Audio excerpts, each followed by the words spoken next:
Hi, Horizons friends. My name is Mrs. Ranville, and I am the school counselor at Garnett Elementary School. So I'm sure I know a lot of my friends there that are attending Horizons from Garnett, and I know lots of other students from other schools also. But we hope everybody's having a great summer, and I am here to read chapter 20. So let's get started. Chapter 20, Billings. On a bright, clear day in January, Louie and Serena came home from the Red Rock Lakes. From among the thousands of waterfowl, they quickly found the members of their own families, their fathers and mothers and sisters and brothers. It was a noisy homecoming. Everybody wanted to say hello at once. Quah, quah, quah. The wanderers were home at last. Louie's father, the old cob, made a graceful speech, rather long but sincere. Louie raised his trumpet and played, "There's no place like home, home, home, sweet home." There was a great deal of gossip among the waterfowl about Louie having persuaded Serena to be his wife. Everybody congratulated the happy couple, and all the brothers and sisters of Louie and Serena gathered around and looked at Louie's possessions. They were much impressed by his worldly goods. They liked the life-saving medal, and they loved the sound of the trumpet.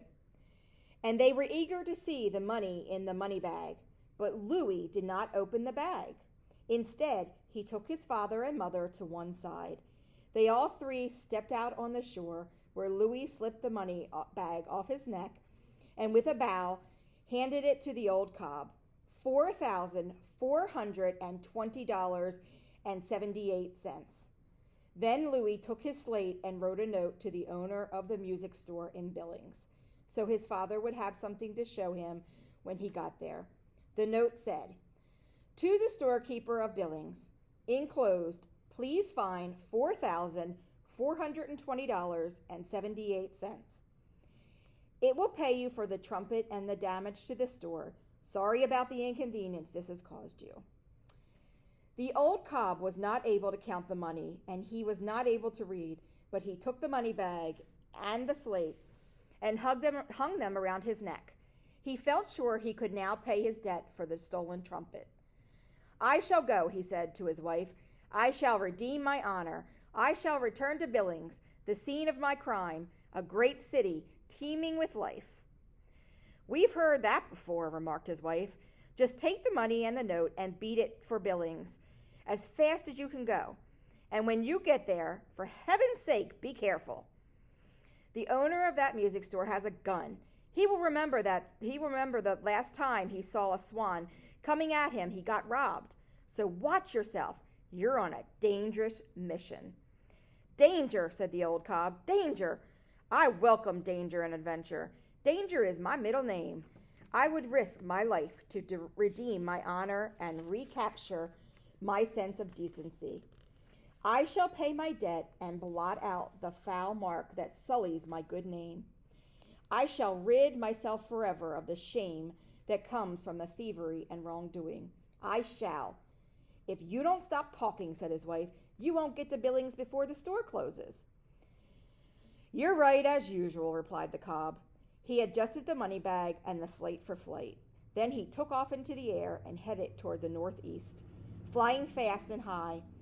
His wife and son watched him until he faded from view. "What a swan," said his wife. "You have a good father, Louie. I hope nothing happens to him. To tell you the truth, I'm worried." The old cob flew fast and far.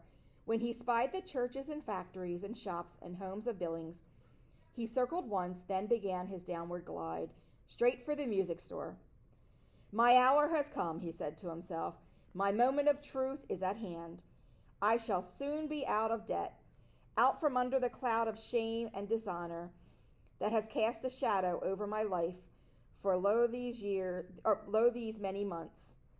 The cob had been seen already by people down below. One of the salesmen in the music store was standing by the front window looking out. When he saw the big white bird approaching, he yelled to the storekeeper, "Large bird approaching. Get your gun." The storekeeper grabbed his shotgun and raced to the sidewalk. The cob was low in the sky, gliding straight for the store. The storekeeper raised his gun. He fired both barrels in quick succession. The old cob felt a twinge of pain in his left shoulder. Thoughts of death filled his mind. Looking back, he saw a bright red drop of blood staining his breast. But he kept going, straight for the storekeeper. The end is near, he said to himself. I shall die in the performance of duty. I have only a few moments remaining to live. Man, in his folly, has given me a mortal wound.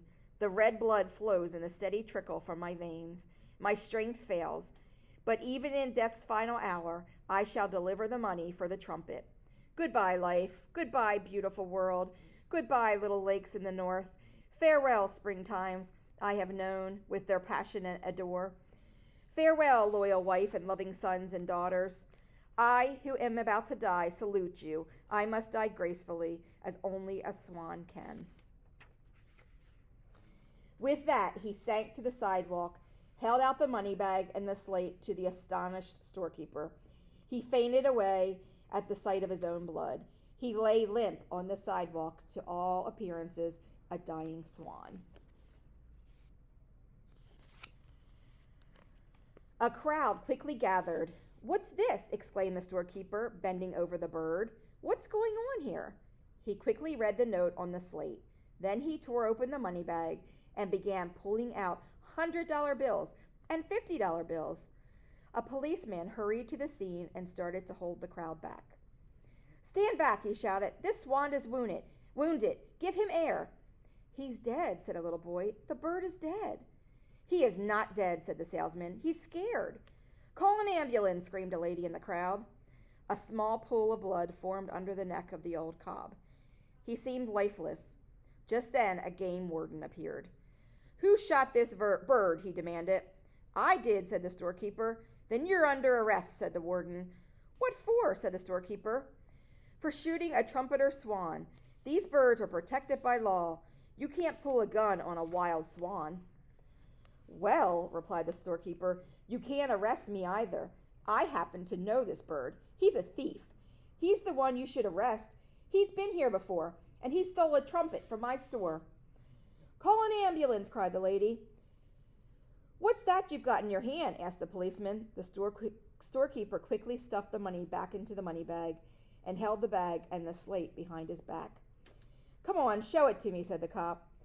I want to see it too, said the warden. We all want to see it, cried a fellow in the crowd. What's in that bag? The storekeeper sheepishly handed this money bag and the slate to the game warden. The warden stood straight, put on his glasses, and read the note in a loud voice. To the storekeeper of Billings, enclosed, please find $4,420.78. It will pay you for the trumpet and the damage to your store. Sorry about the inconvenience this has caused you. At the mention of the sum of money, the crowd gasped. Everybody started talking at once. Call an ambulance, screamed the lady. I'll have to take that money to the station house, said the policeman. This is a complicated case. Anything that involves money is complex. I'll take that money and keep it safe until the matter is decided. No, you won't, said the game warden. The money is mine. Why? Asked the policeman. Because, replied the warden. Because what? Asked the policeman. Because the law says the bird is in my custody. The money was on the bird. Therefore, the money goes to me until it's settled. Oh, no, you don't, said the storekeeper angrily. That money is mine. It says so right here on this slate. The $4,420.78 is mine. Nobody's going to take it away from me. Yes, they are, said the policeman. I am. No, I am, said the game warden. Is there a lawyer in the crowd? Asked the storekeeper. We'll settle this matter right here and now. A tall man stepped forward. I'm Judge Ricketts, he said. I'll decide this case. Now then, who saw the bird arrive? I did, said the salesman. Call an ambulance, screamed the lady. I saw the bird too, said a small boy named Alfred Gore. Okay, said the judge. Describe what happened, exactly as you saw it. The salesman spoke first. Well, he said, I was looking out the window and saw a swan approaching. So I hollered. The boss got his gun and fired, and the bird fell to the sidewalk. There was a drop or two of blood. Did you notice anything special about the bird? Asked Judge Ricketts. He carried money, replied the salesman. You don't often see any money on a bird, so I noticed it. All right, said the judge. Now we'll let Alfred Gore tell it as he saw it. Describe what you saw, Alfred. Well, said the little boy, I was very thirsty, and so I wanted to go to the candy store and get something to drink. Just tell what you saw, please, Alfred, said the judge. Never mind how thirsty you were. Well, I was coming along the street, continued Alfred, because I was very thirsty.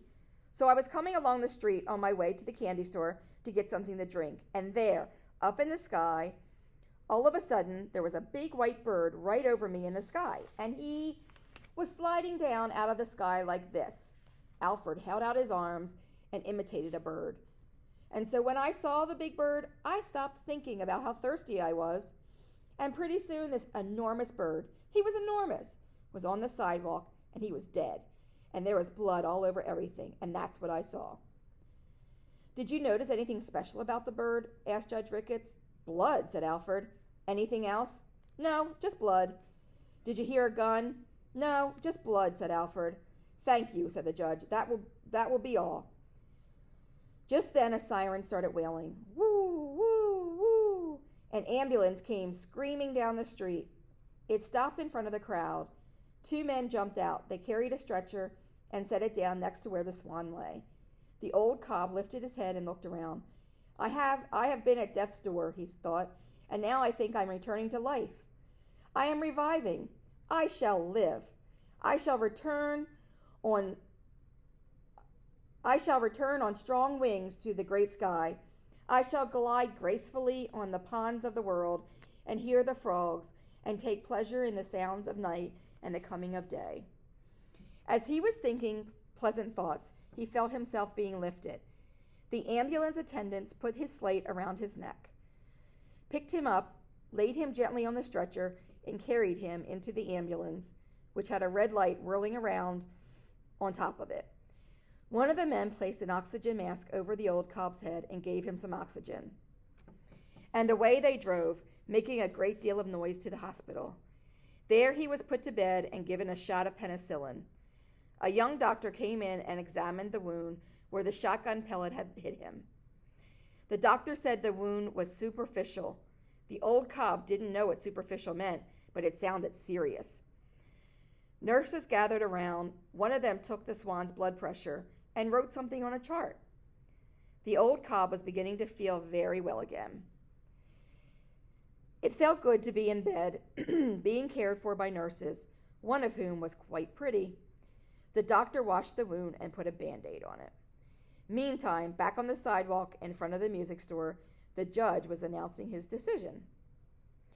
On the basis of the testimony, he said solemnly, I award the money to the storekeeper to make up for the loss of the Trumpet and damage to the store. I am placing the Swan in the custody of the game warden. Your Honor, said the warden, don't forget that the storekeeper is under arrest for shooting a wild swan. It was a case of false arrest, said the judge wisely. The storekeeper fired his gun at the bird because he was afraid his store would be robbed again. He did not know that the Swan was bringing money to pay for the Trumpet. The gun was fired in self-defense. Everyone is innocent, the Swan is honest, the debt is paid, the storekeeper is rich, and the case is dismissed. A cheer went up from the crowd. The warden looked sulky. The policeman looked glum. But the storekeeper was beaming. He was a happy man. He felt that justice had been done. I have an announcement, he said. I am only going to keep just enough of this money to pay for the stolen Trumpet and the repair bills for my store.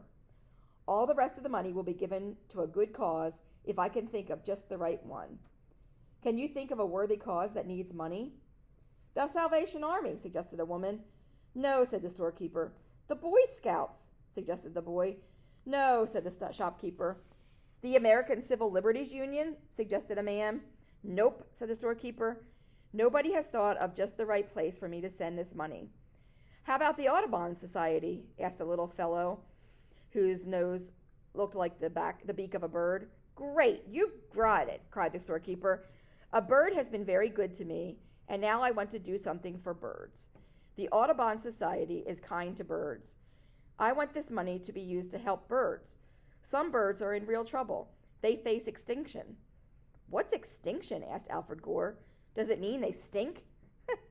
"Certainly not," said the storekeeper. "Extinction is what happens when you're extinct, when you don't exist anymore, because there's no others like you.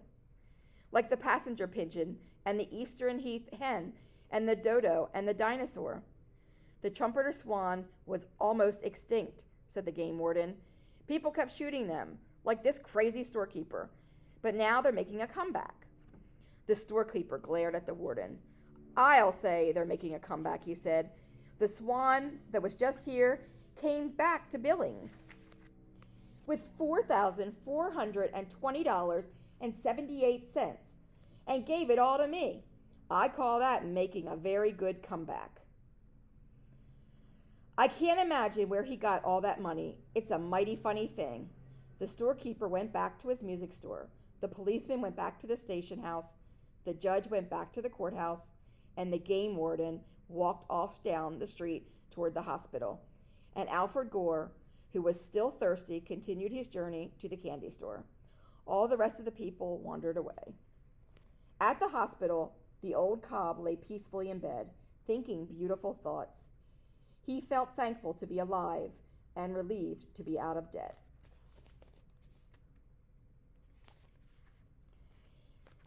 It was getting dark. Many of the patients in the hospital were asleep already.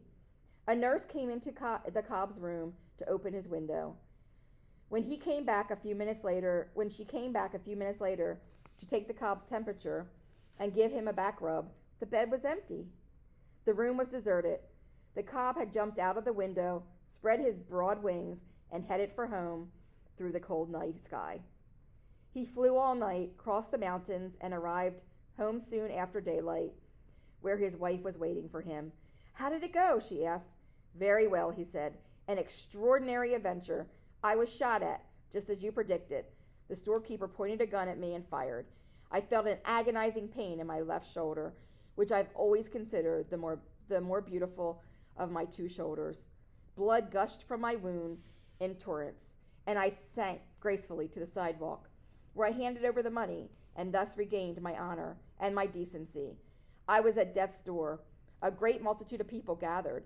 Blood was everywhere. I became faint and passed out with dignity